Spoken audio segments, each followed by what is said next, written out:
your love changes everything. Something about your love, something about your love changes everything, changes everything. Something about your love, something about your love changes everything, changes everything. Something about your love, something about your love changes everything. You turn my morning into dancing. You turn my morning into dancing. You turn my morning into dancing. You turn my morning into dancing. You turn my morning into dancing. Something about your love, something about your love changes everything. Morning, Rooted Men. Great to be with you this morning. Not used to getting up so early. I see we have a few people with us. Not much, but one is all we need. There's Ken Gooch. Good morning, Ken Gooch. Nice to see you. And then we have Chuck B. And this guy here. He's nothing but trouble.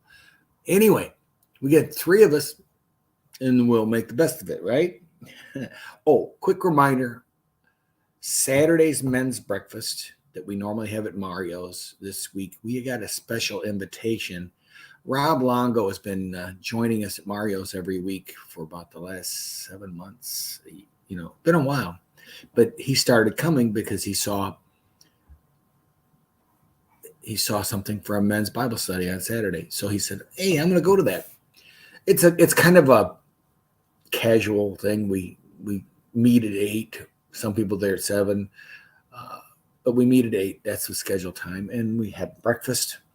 And then about 8:30, we will start just a light devotional. We've been doing Bible study over the last few months, going through the 4 J's right now: Jacob, Joseph, Job, and Jesus. Right now, we're in Joseph. We finished Jacob last week, and it's been cool looking at the life of Jacob and seeing how he lived and the things he did. And then now we're into Joseph, who you can see early in his life was very blessed by God. And so that's on Saturday. But this Saturday, we're doing something a little different. We're all going to meet over at Lake Point because they gave us a special. We were invited by Rob to come join them. And so we thought it might be fun to do a little road trip on a Saturday, something a little, mix it up. And while I was yammering on, I see Bert showed up. Good morning, Bert. And Chris Conley. I hope everything's going well with you, Chris. We needed you there Thursday night, man. No, we didn't. I'm just kidding. But no, it's you tell when people are missing, it's a hole in the room, and it's nice to have you there. I think that's everybody, but that's pretty good, I think, don't you? Anyway, today's verses are from Proverbs 24. We're going to do 13 through 18, but the way these are split up, they're split up into groups of 2, which is really convenient since there's 2 in each one, and they give them a name, and they're just like saying 1, saying 2, saying 3. I think these are like saying 12 or 7 or 8. Anyway, but it has nothing to do with the scripture. It's just kind of grouped into sayings. Saying 26 is Proverbs 13 and 14. And this one's pretty simple, but it's kind of cool. It says, "Eat honey, my son, for it is good. Honey from the comb is sweet to your taste. Everybody knows how good honey is, right? Know also that the wisdom is like honey. For you, if you find it there, it's a future hope for you. And if your hope will not be cut off. All right. When you're hungry and you want something sweet, honey's is great. Who doesn't love honey on their biscuits? I mean, or a lot of people use it as a dip. I used to mix it with my apple cider vinegar to keep me from choking to death. It's your body will crave it. It's something it's like you'll actually, your stomach will growl for it. But what Solomon's trying to say here is he's using honey as the thing that we would recognize in our daily lives, as the thing that you crave. And he's basically saying, as we crave honey, Solomon tells us we should crave wisdom the same way. We should be hungry for wisdom. It should make our stomach growl. Because there's hope. It's where our future hope is. And unlike honey, it never runs out.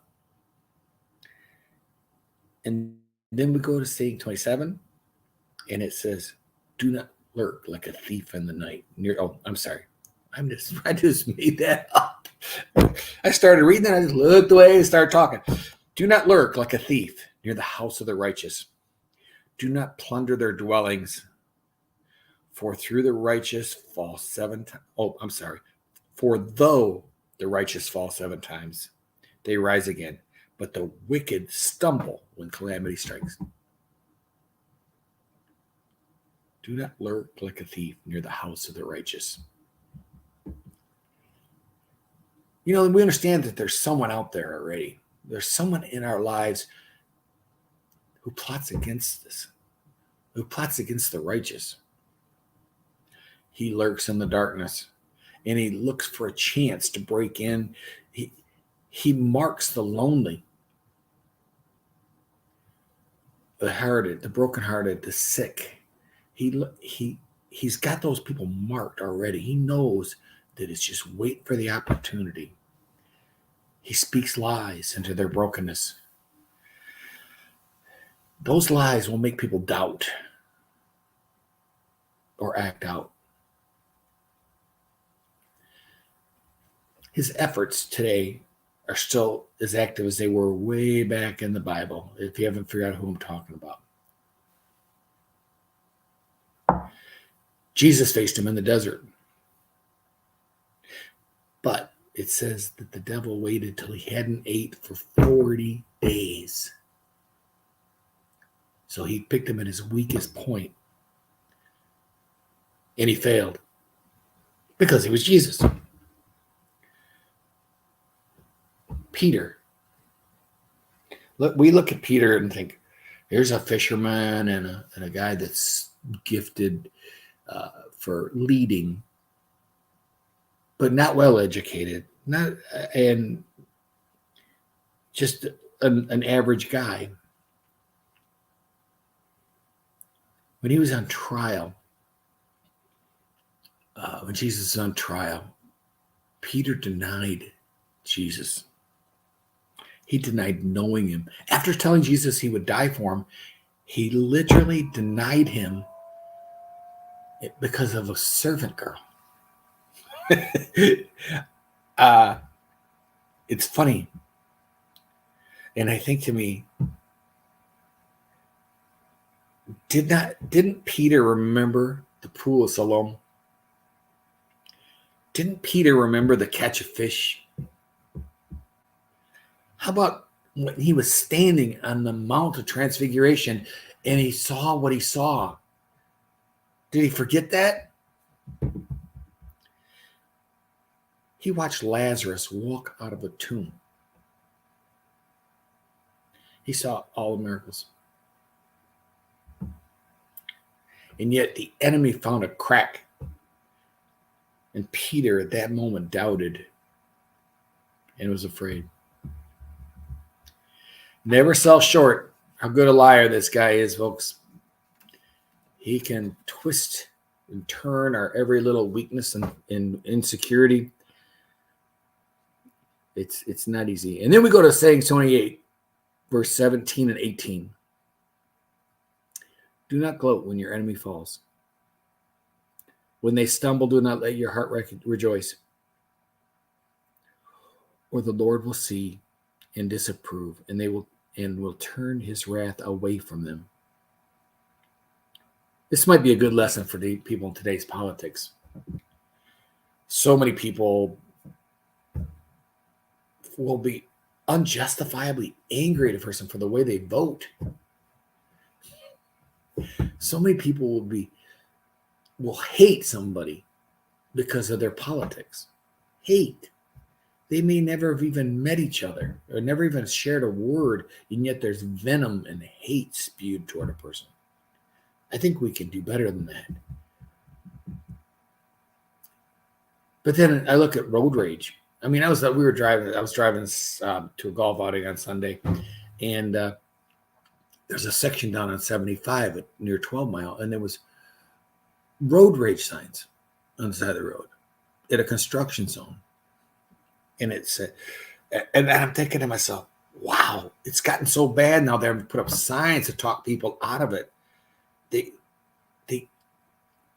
There's videos on YouTube of drivers, they call it instant karma, because they're rejoicing in the fact that whoever irritated them got caught or crashed. And I wonder sometimes as a society where we fail. How about religion? How many religion? The Catholics won't talk to the Lutherans won't talk to the Methodists. Hopefully the Seventh-day Adventists will talk to the Lutherans. But let us not forget, it wasn't the Romans who crucified Jesus. Technically, they got credit for it. But it was the church that worked so hard. The church that worked so hard to have him killed. Sometimes we're not any better than the rest of them, and it's a good thing to remember. And then personal offenses, just little things. He said something that hurt my feelings. We've gotten so soft that I sometimes wonder if we can ever recover as a society. That when I was a kid, they said sticks and stones. That's what I was told when I was a kid and somebody said something mean to me. Just remember that, sticks and stones. Are we still teaching that lesson to our kids, or are we teaching them to be offended at a moment's notice? Again, Solomon has given us all this wisdom from today. I mean, if you look at it, every single one of these applied to today just as much as they did to his time. 3,000 years of wisdom literally still works. That's how you know it's wisdom. That's how you know it's not a fad. It's not something that people have just picked up on. We think the problems are today's problems, of course, but in fact, they've been around since the beginning. Because we're human, we're flawed, we're weak. But we have this book to keep us in line. I appreciate everybody being here today. That's all I got for you. Oh, wait a minute. I see something. Oh, Chris, I'm sorry. I didn't mean to out you, man. I really didn't. I was just messing. Much respect. Much respect. Yeah, I can't hardly wait for you to be doing this. I pray all this, and I pray you've had a blessed day and blessed morning. Thank you for joining me. I didn't feel alone. May someone see Jesus in you today. Oh, you know what? I should have had all this stuff ready, but I didn't. So, have a firmly rooted day. God bless you.